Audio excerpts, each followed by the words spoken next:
شرد بهم من خلفهم وتؤمن السيوف في د کفارو یو دوکه د مسلمانانو سره دا ده چې د مسلمانانو شی یقین دی چې د اسلام تمام ارشادات حق دي، زما ګټه پکښې ده، دا ارشادات د لاسه نه ورکوم.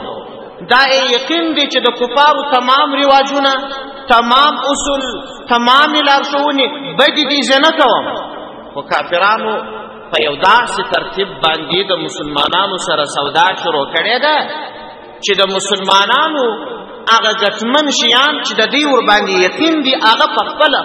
خوشحالي وکړي، په خپل رضا سودا ورسره کړي، خپل د اسلام ارشادات، د اسلام اصول، د اسلام لارښوونې پرېږدي، د کفارو رواجونه، د کفارو رسمونه، د کفارو عادات دا په ځان کې عملي کړي. في شرد بهم من خلفهم وتؤمن السيوف في سحرهم بنحرهم